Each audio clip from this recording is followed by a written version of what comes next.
ಮಲೆನಾಡಿನಲ್ಲಿ ಉಗ್ರರ ಹೆಜ್ಜೆ ವಿಶೇಷ ಕಾರ್ಯಕ್ರಮದ ಚರ್ಚೆಯನ್ನು ಮತ್ತೆ ಮುಂದುವರಿಸ್ತೀನಿ. ಯಾಕಂದರೆ ಬೆಳಿಗ್ಗೆ 11 ಗಂಟೆಯಿಂದ ಇದೊಂದು ಗಂಭೀರವಾದಂಥ ಒಂದು ಪ್ರಕರಣ. ಯಾಕಂತಂದ್ರೆ ರಾಜ್ಯದ ಭದ್ರತೆ, ರಾಜ್ಯದ ಶಾಂತಿ ಸುವ್ಯವಸ್ಥೆಗೆ ಧಕ್ಕೆ ತರುವಂಥ ಪ್ರಕರಣ. ಇದು ಕೇವಲ ಒಬ್ಬ ತೀರ್ಥಹಳ್ಳಿಯ ಮಂಜುನಾಥನ ಕೊಲೆ ಪ್ರಕರಣ. ಇದೊಂದು ಕೌಟುಂಬಿಕ ಕೊಲೆ ಅಲ್ಲ, ಅಥವಾ ಆತ್ಮಹತ್ಯೆ ಅಲ್ಲ, ಅಥವಾ ಯಾವುದೋ ದ್ವೇಷಕ್ಕೆ ನಡೆದಂಥ ಕೊಲೆ ಅಲ್ಲ. ಇಲ್ಲೊಬ್ಬ ಉಗ್ರನ ಜಾಡಿದೆ, ಆತನ ಒಂದು ನೆರಳಿದೆ ಅನ್ನುವಂಥದ್ದು ಇಲ್ಲಿ ಬಹಳ ಭಯಾನಕ ಒಂದು ವಾತಾವರಣಕ್ಕೆ ಕಾರಣ ಆಗಿದೆ. ಈ ಒಂದು ವಿಚಾರದ ಚರ್ಚೆ ನಾವು ಮತ್ತೆ ಮುಂದುವರಿಸಬೇಕಾಗಿದೆ ನ್ಯೂಸ್ ಅವರ್ನಲ್ಲಿ. ನಾನು ರವಿಕೃಷ್ಣ ಡಿಮ್ಮನ್ ಕೇಳ್ತೀನಿ. ಸೊ ಇಂಥ ಪ್ರಕರಣ ನಡೆದಾಗ ಒಂದು ಪೊಲೀಸ್ ಸಿಸ್ಟಮ್, ಮತ್ತೊಂದು ಕಡೆ ನಮ್ಮನ್ನು ಆಳುವಂಥ ಒಂದು ವರ್ಗ, ಅದು ಶಾಸಕಾಂಗ, ಸಚಿವರು, ಶಾಸಕರು. ಸೊ ಇಬ್ಬರೂ ಕೂಡ ಇದರ ಗಂಭೀರವಾಗಿದ್ದರೆ ಬಹುತೇಕ ಈ ಪ್ರಕರಣಕ್ಕೆ ನಮಗೆ ಆ ಹಂತದಲ್ಲಿ, ಆರಂಭದ ಹಂತದಲ್ಲಿ ಒಂದು ರೀತಿ ಭರವಸೆ ಸಿಗ್ಬೋದು. ಆ ಭರವಸೆ ಸಿಗದೇನೆ ಅವರ ಸಹೋದರರು ಇವತ್ತು ಅಲಿತಾ ಇದ್ದಾರೆ.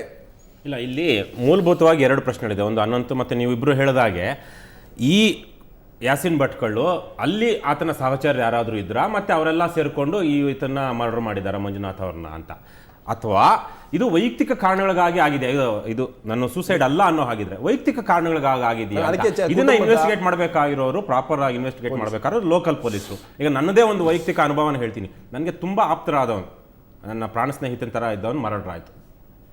ಇಡೀ ಪೊಲೀಸ್ ವ್ಯವಸ್ಥೆ ಮತ್ತು ನಮಗೆಲ್ಲ ಗೊತ್ತು, ಜಡ್ಜ್ಗಳಿಗೆ ಕೋಟ್ಯಾಂತರ ರೂಪಾಯಿ ಕೊಟ್ಟು ಬೇಲ್ ಬಿಡ್ಸ್ಕೊಂಡು ಬರುವಂಥ ಸ್ಥಿತಿ ಇವತ್ತು ನಮ್ಮ ದೇಶದಲ್ಲಿದೆ. ಹಾಗಾಗಿ ಇಡೀ ವ್ಯವಸ್ಥೆ ಕನ್ವಿಕ್ಷನ್ ರೇಟೇ ಇಲ್ಲ ಇವತ್ತು ಪೊಲೀಸ್ ಡಿಪಾರ್ಟ್ಮೆಂಟಲ್ಲಿ. ನೀವು ಲೋಕಲ್ ಪೊಲೀಸರನ್ನ ಬುಕ್ ಮಾಡಿಕೊಂಡ್ರೆ ಯಾವ ತರಹದ ಚಾರ್ಜ್ ಶೀಟ್ ಬೇಕಾದರೂ ಹಾಕಿಸ್ಬಹುದು, unless you are more powerful then the other person. Hema ಅವರು, ನಿಮ್ಮನ್ನು ಕೇಳ್ತೀನಿ. ಇವತ್ತು ಈ ಪ್ರಕರಣಕ್ಕೆ ಸಂಬಂಧಪಟ್ಟಂತೆ ನೀವು ಸಚಿವರನ್ನ ಭೇಟಿ ಮಾಡಲಿಕ್ಕೆ ಈಗಾಗಲೇ ಕಿಮ್ಮನ್ ರತ್ನಾಕರ್ ಹೇಳಿದ್ದಾರೆ, ಗೃಹ ಸಚಿವರು ಭೇಟಿ ಮಾಡ್ತೀನಿ ಅಂತ ಒಂದು. ಮತ್ತೊಂದು ಕಡೆ CM ಅವರು ಕೂಡ 3 ಬಾರಿ ತಾವು ಮನವಿ ಪತ್ರ ಕೊಟ್ಟಿದ್ದೀರಿ, CBI ತನಿಖೆ ಕೊಡಿ ಅನ್ನುವಂಥದ್ದು. ಸೊ ಮೊದಲಿಗೆ ತಾವು ಗೃಹ ಸಚಿವರನ್ನ ಭೇಟಿ ಮಾಡಬೇಕಾಗತ್ತೆ. ಸೊ ಈ ಎಲ್ಲ ವಿಷಯಗಳನ್ನು ಕೂಡ ಅವ್ರ ಗಮನಕ್ಕೆ ತರಬೇಕಾಗತ್ತೆ. ನಂತರ ನೀವು ಮತ್ತೆ CM ಹತ್ರ ಹೋಗೋಕ್ಕೆ ಅವಕಾಶ ಇದೆ. ಸರ್, ಖಂಡಿತ ಈ ತನಿಖೆಗೆ ಕೊನೆ ಹಂತ ಬರೋವರೆಗೂ ನಾವು ಯಾವುದೇ ರೀತಿಯ ಹೋರಾಟ ಮಾಡಲಿಕ್ಕೋ, ಮತ್ತು ಈಗ ಇಲ್ಲಿ ಬಂದಂಥ ಮಾನ್ಯರುಗಳು ಹೇಳಿದ್ದಾರೆ ಕಾನೂನಲ್ಲೇ ನಿಮಗೆ ಇದಕ್ಕೆ ಹೆಚ್ಚಿನ ಅವಕಾಶ ಇದೆ ಅಂತ, ಅದನ್ನೂ ಕೂಡ, ಆ ಪ್ರಯತ್ನವನ್ನೂ ಕೂಡ ನಾವು ನಿಲ್ಲಿಸ್ತೇವೆ. ಆ ಹೋರಾಟವನ್ನು ಕೂಡ ಮುಂದುವರಿಸ್ಕೊಂಡೇ ಹೋಗ್ತೇವೆ. ಯಾಕೆ ಅಂದರೆ ಇದನ್ನು ಕೂಲಂಕುಷವಾಗಿ ಮಾತಾಡ್ಲಿಕ್ಕೆ ಹೋದರೆ ಅಲ್ಲಿ ಕೊಟ್ಟಿರೋ ಸ್ಟೇಟ್ಮೆಂಟಿಂದ, ಯಶೋಧ ಅವರು ಕೊಟ್ಟಿರೋ ಸ್ಟೇಟ್ಮೆಂಟಿಂದ, ಅವ್ರ ಪಾರ್ಟ್ನರ್ ಕೊಟ್ಟಿರೋ ಸ್ಟೇಟ್ಮೆಂಟಿಂದ ಗಮನಿಸಿದ್ರೆ ಇದು ಯಾಕೆ ಕೇಸ್ ಹಳ್ಳ ಹಿಡಿತು, ಏನೇನು ಶಕ್ತಿ ಹಿಂದಿದೆ ಅಂತ ಆರಾಮಾಗಿ ಗೊತ್ತಾಗ್ತದೆ. ಯಾಕಂದ್ರೆ ನಿಮ್ಮ ಮತ್ತಿಗೆ ಕೂಡ ಒಂದು ಬೇಲ್, ಅಂದ್ರೆ ಬೇಲ್ಗೆ ಅರ್ಜಿ ಹಾಕಿದ್ದಾರೆ. ಹೌದು, ಅದರಲ್ಲಿ ಕೆಲವು ಅಂಶಗಳು ವ್ಯಕ್ತಪಡಿಸಿದ್ದಾರೆ. ಆತ್ಮಹತ್ಯೆ, ಇವರು ಯಾವಾಗಲೂ ಕೂಡ ರೂಮ್ ಅನ್ನ ಲಾಕ್ ಮಾಡ್ಕೊಳ್ತಾ ಇದ್ರು. ಹೌದು, ಆ ರೀತಿ ಅಂಶಗಳು ಕೂಡ ಪ್ರಸ್ತಾಪ ಮಾಡಿದ್ರೆ. ಹೌದು ಹೌದು. ಆದ್ರೆ ಇಲ್ಲಿ ಕೂತಿರೋ ಅಂತ ಡಿಪಾರ್ಟ್ಮೆಂಟಲ್ ಕೆಲಸ ಮಾಡಿದವರು, ಲಾಯರ್ ಇದೆಲ್ಲ ಹೇಳ್ತಾ ಇದ್ದಾರೆ ಕೊಲೆ ಅಂತ. ಅವ್ರಿಗೆ ಯಾಕೆ ಅವ್ರ ಗಂಡನ ಸಾವು ಆತ್ಮಹತ್ಯೆ ಅನ್ನಿಸ್ತು ಊರಲ್ಲಿ ಇಲ್ಲದೆ ಇರೋರಿಗೆ? ಇದು ಮುಖ್ಯವಾದ ಪ್ರಶ್ನೆ ಇಲ್ಲಿ. ಒಂದು ಹೆಣ್ಣು ಆತ್ಮಹತ್ಯೆ ಅಂತ ಕಂಡ್ರು ನನ್ನ ಗಂಡ ಯಾಕೆ ಕೊಲೆ ಆದ ಅಂತ ಒದ್ದಾಡ್ತಾಳೆ. ಆದರೆ ಹೆಂಡತಿ ಆದವಳೆ, ಆತನಿಗೇನೋ 108 ಕಾಯಿಲೆ ಇತ್ತು, ಆ ದಿನ ನನಗೆ ಫೋನ್ ಮಾಡಿದ್ದ, ಕೆಮ್ತಾ ಇದ್ದ, ಜಗಳ ಆಯಿತು, ಸತ್ತೋಗ್ತೀನಿ ಅಂತ ಹೇಳ್ದ. ಹೌದಮ್ಮ, ನಿನ್ನ ಗಂಡ ಸತ್ತೋಗ್ತೀನಿ ಅಂತ ಹೇಳಿದ್ನಲ್ಲ, ರಾತ್ರಿ 11:30 ತನಕ ಯಾಕೆ ಬರಲಿಲ್ಲ ನೀನು ಶವದ ಹತ್ರ? ಏನು ಕಾರಣ? 108 ಪ್ರಶ್ನೆಗಳಿದೆ ಸರ್, ಅಲ್ಲಿ ಒಂದು ಪ್ರಶ್ನೆ ಅಲ್ಲ. ಯಶೋಧ ಅವರು ಸಮರ್ಥನೆ ಕೊಡಬೇಕಂದ್ರೆ 108 ಪ್ರಶ್ನೆ ನಮ್ಮ ಹತ್ರ ಇದೆ, ಅದಕ್ಕೆ ಅವ್ರು ಕೊಡ್ಲಿಕ್ಕೆ ಸಾಧ್ಯವೇ ಇಲ್ಲ. ಅವ್ರ ಸ್ಟೇಟ್ಮೆಂಟನ್ನು ಮೊದಲು ತೆಗೆಸಿ ಆ ಸ್ಟೇಟ್ಮೆಂಟಲ್ಲಿ ಲೂಪ್ ಹೋಲ್ಸ್ ನೋಡಿ, ಆ ನಂತರ ಇದೆಲ್ಲದಕ್ಕೂ ಅವ್ರು ಉತ್ತರ ಕೊಡಲಿ, ಈ ಫೋಟೋದಲ್ಲಿರೋ ಎಲ್ಲ ವಿಷಯಗಳಿಗೂ ಉತ್ತರ ಕೊಡಲಿ. ತದನಂತರ ಯಾಕೆ ನಾವು ತಂಗಿಯರು ಹೋರಾಟ ಮಾಡ್ತಾ ಇದ್ದೀವಿ, ಹೆಂಡತಿಯಾಗಿ ಇವರು ಮುಂದೆ ಬರಲಿಲ್ಲ, ಇದನ್ನು ಕೂಡ ನಮಗೆ ಕ್ಲಾರಿಫೈ ಮಾಡಬೇಕಾಗುತ್ತೆ. ಎಸ್, ಸಂಗ್ರಾಮ್ ಶೃಂಗೇರಿ, ಭಾಳ ಇಂಟ್ರೆಸ್ಟಿಂಗ್ ಇದೆ. ಸಹೋದರಿಯರು ಹೋರಾಟ ಮಾಡ್ತಾ ಇದ್ದಾರೆ, ಪತ್ನಿ ಹೋರಾಟ ಮಾಡಿಲ್ಲ, ನನಗೆ ಜಾಮೀನು ಕೊಡಿ, ನನಗೆ ಆಂಟಿಸಿಪೇಟರಿ ಬೇಲ್ ಕೂಡ ಅಪ್ಲೈ ಮಾಡ್ಕೊಳ್ತಾರೆ. ಸೊ ಇಲ್ಲಿ ಕಾಂಟ್ರಾಡಿಕ್ಷನ್ ಇದೆ. ಹೆಂಡತಿ ಆದವಳು ಗಂಡನ ಸಾವಿನ ಬಗ್ಗೆ ಹೆಚ್ಚು ತಲೆ ಕೆಡಿಸ್ಕೋಬೇಕು, ಸಹೋದರ ತಲೆ ಕೆಡಿಸ್ಕೊಳ್ತಾ ಇದ್ದಾರೆ ಅನ್ನುವಂಥದ್ದು ಅವ್ರ ವಾದ.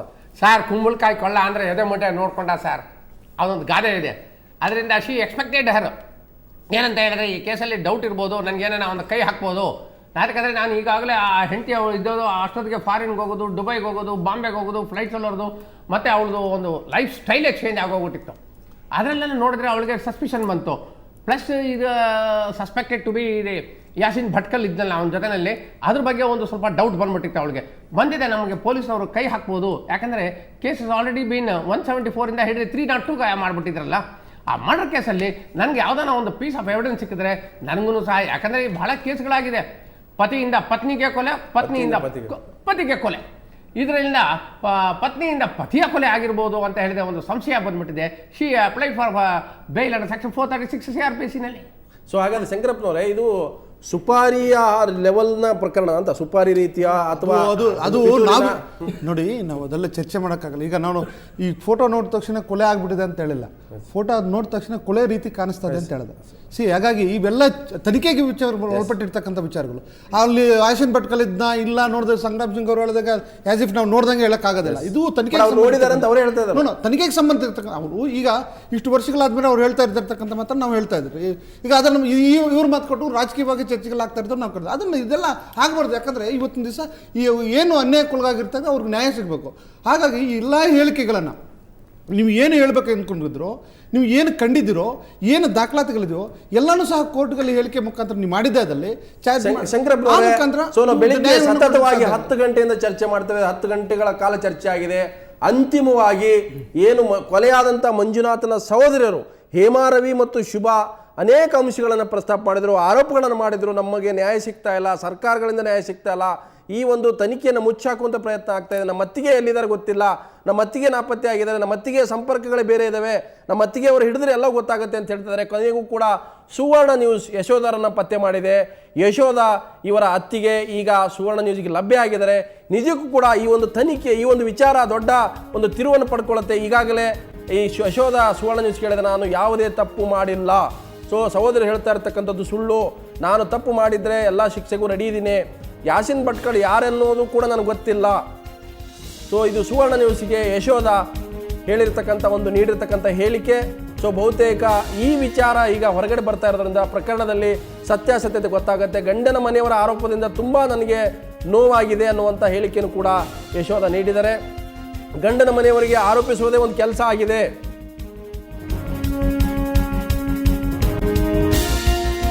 ನಿರಂತರ ಕಿರುಕುಳದಿಂದ ಬಳಲಿದ್ದೇನೆ, ಆಸ್ತಿಯನ್ನು ಅವರೇ ಬರೆಸ್ಕೊಂಡಿದ್ದಾರೆ.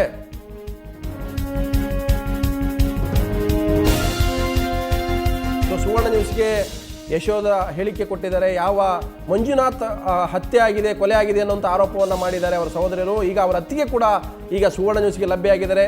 ಯಶೋಧ ಏನು ಹೇಳಿದ್ದಾರೆ, ಈ ಒಂದು ಪ್ರಕರಣ ಸಂಬಂಧಪಟ್ಟಂತೆ ಬನ್ನಿ ನೋಡೋಣ. ಅದೇ ನನ್ನ ದೇವ್ರಡೆ, ನಂಗೆ ಅದ್ರ ಬಗ್ಗೆ ಏನೂ ಗೊತ್ತಿಲ್ಲ. ನನ್ನ ಫ್ರೆಂಡ್ ಒಬ್ಬರು ಬೆಳಿಗ್ಗೆ ಫೋನ್ ಮಾಡಿ ನಂಗೆ ಹೇಳ್ರಿ ನಿಮ್ಮ ಚಾನಲಲ್ಲಿ ಬರ್ತಾ ಇದೆ ನೋಡಿ ಅಂತ. ನೋಡಿದವಳು ನಾನು ಫಸ್ಟ್ ಟೈಮ್. ನಂಗೆ ಯಾರು ಯಾಸಿನ್ ಭಟ್ಕಳ್ ಅಂದ್ರೆ ನಂಗೆ ಯಾರು ಅಂತಲೂ ಗೊತ್ತಿಲ್ಲ.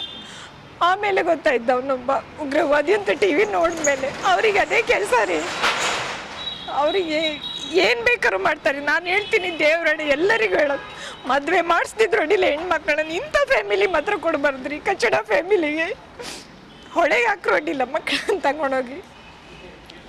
ದೇವ್ರಣ್ಣೆ ನಾನು ಅವರಂದ್ರೆ ತುಂಬ ಟಾರ್ಚರ್ ಕೊಟ್ಟಿದ್ದಾರೆ ನನಗೆ.